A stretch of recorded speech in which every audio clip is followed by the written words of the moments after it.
basically a foundation of sand, but I'm afraid I don't share your optimism because I think humanity, we're just doomed to disagree endlessly on what to do next.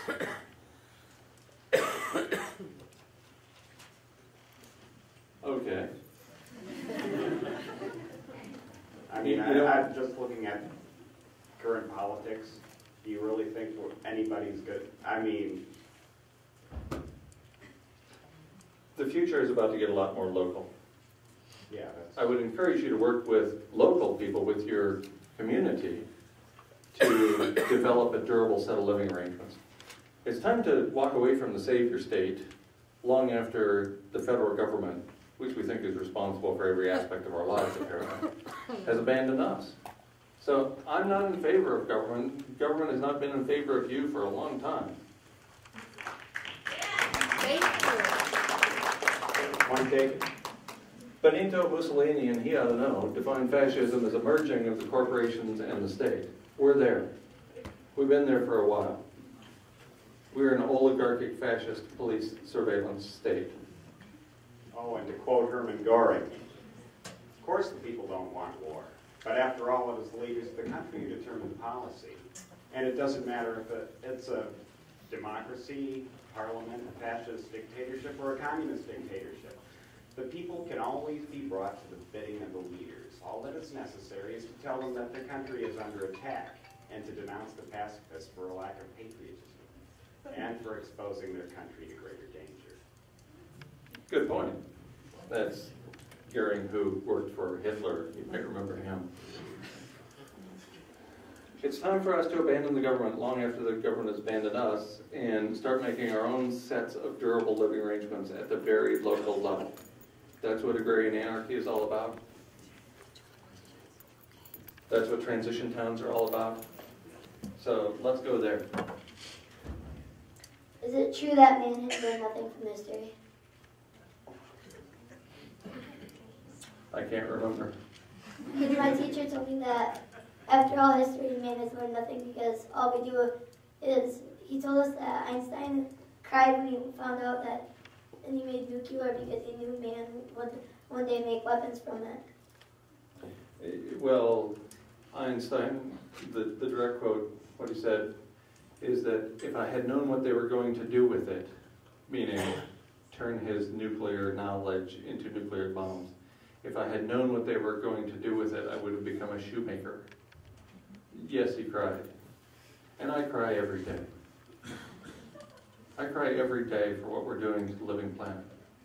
It rips my heart out to know that we're driving 200 species a day to extinction every day and doing nothing about it. To know that we're ratcheting up climate chaos to the point that we threaten our very species with survival by mid-century. Have we learned nothing? Wouldn't surprise me at all. But I'm an optimist.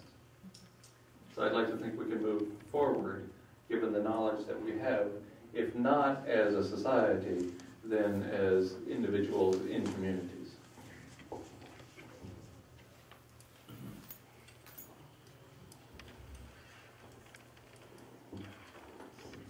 I do volunteer work where I talk to people about adjusting their own lifestyles and their own choices so that it helps them realize the impact that they have on the environment and the community.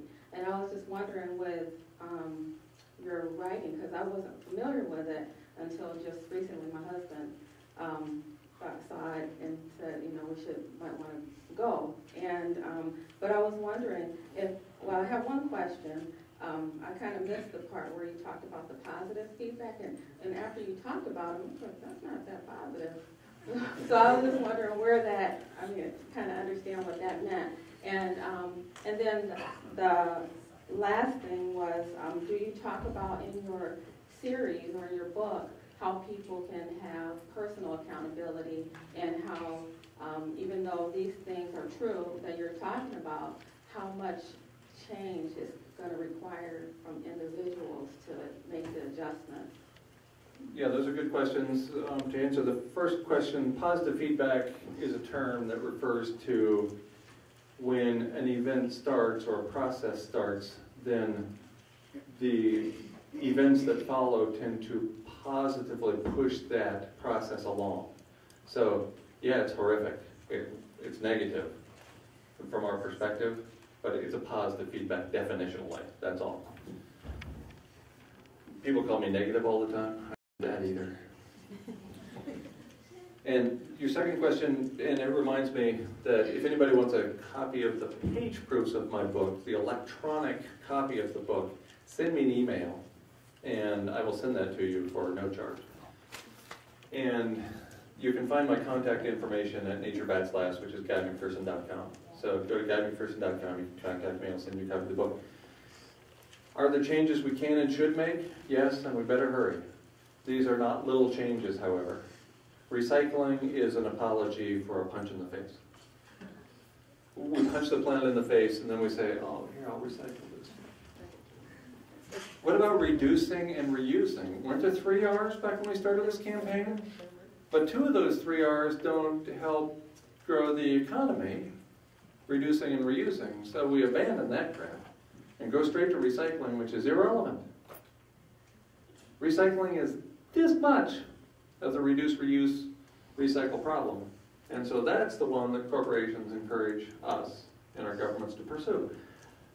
There are large-scale changes that we can make that will profoundly influence the ability of us and our communities to thrive in the years ahead. Do you have a follow-up question? I can just tell. Well, I meant, I understand that, but I meant to help people understand the things that drive them to make the choices that they make, the kind of choices that they make, the kind of cars, where they live, the idea that we're given through the media that we should live in this place, we have to keeping up with the Joneses, that kind of thing. How do you address, you know, the specific things that we could do, strategies to make some of the changes? Yes, but does it address some of the things that make people think they need to have an SUV or feel they have to have a 2,500 square foot house as opposed to, you know, where did that 1,200 foot ranch, how come it's no longer a nice house anymore?